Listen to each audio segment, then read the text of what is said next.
Alright, ladies and gentlemen, I am working on my 99 XJ. Recently I was crawling around looking and noticed, the person that did this lift said that they put a 3 to 5 inch old man emu lift on it.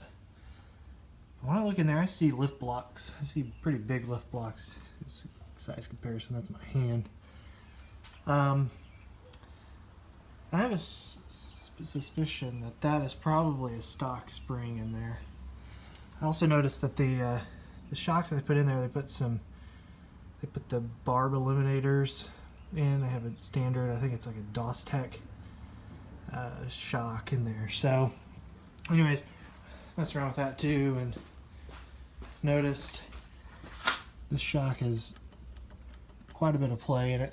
So I said, well, I'm going to get some new shocks. And I said, well, while I'm doing that, I might as well get some 3.5 inch lift springs.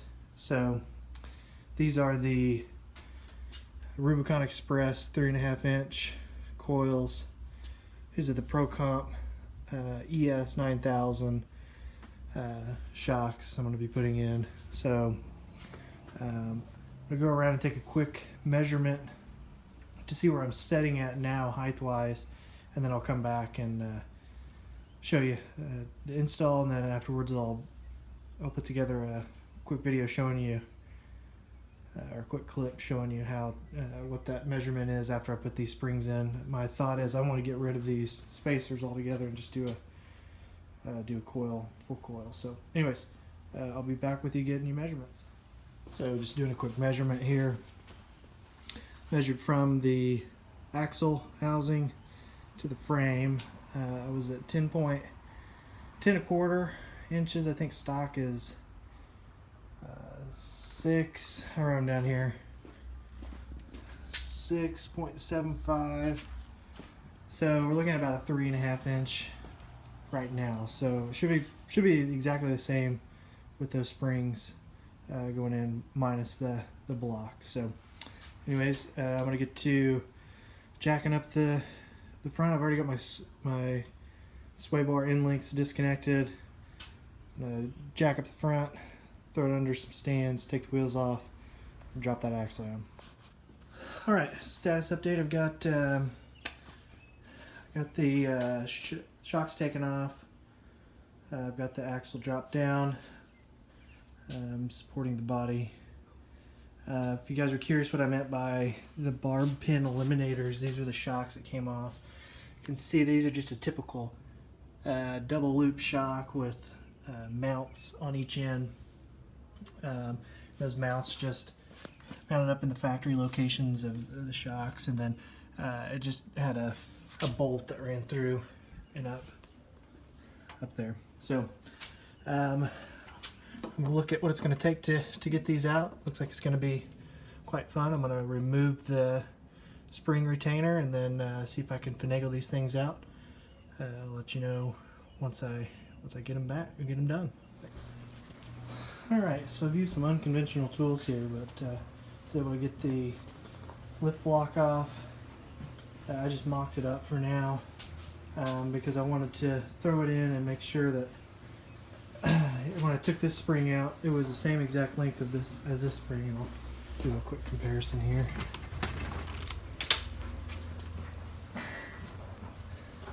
So the lengths are almost identical, but this is a larger diameter than this, so it definitely is going to have more lift. But I wasn't quite sure if I was going to get this much lift out of it. So what I did is I just tossed the spring in there real quick, put a jack underneath it, and jacked it up until it started to lift off the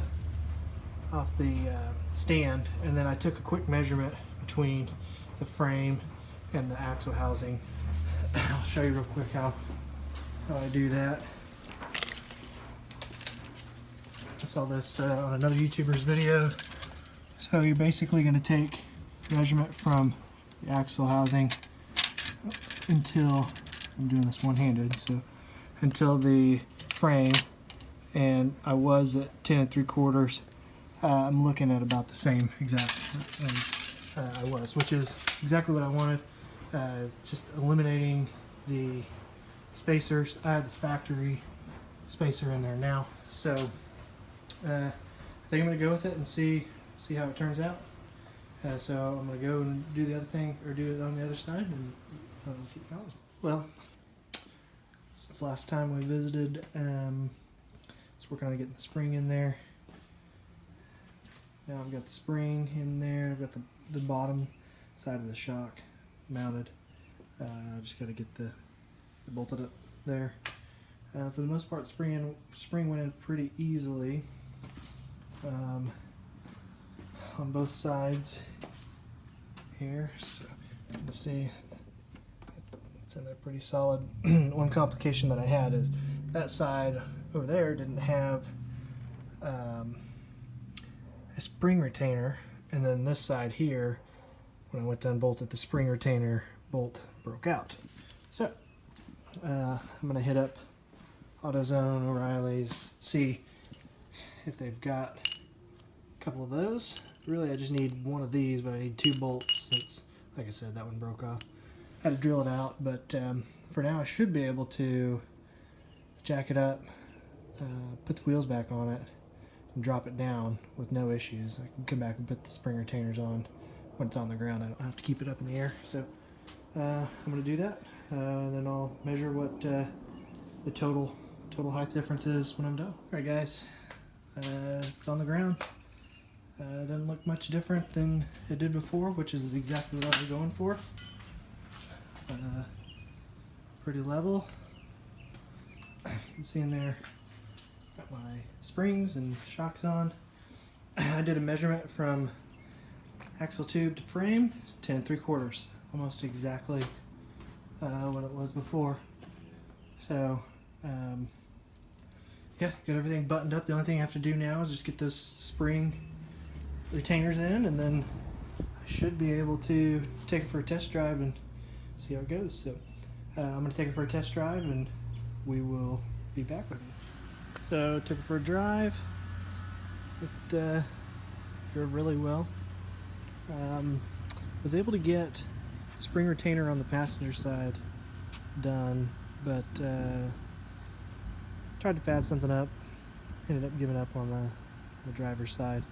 I'm gonna just have to order something from 4 Wheel Parts or something that can come in and clamp it. But driveway's kind of on a slope, so that's about what it looks like now. It's really not much different. After I did take it and drive it, it did settle down a little bit, but overall it's still pretty level. It's not maybe a tad high in the front, but yeah, so there you go. That's the 3.5-inch Rubicon Express springs and Pro Comp ES 9000 shocks for the install. Let me know what you would have done different, or next things to do. Maybe looking at doing the rear springs since they're pretty flat, and then new wheels and tires are coming soon. So anyways, let me know your thoughts, and take care. Thanks. Bye.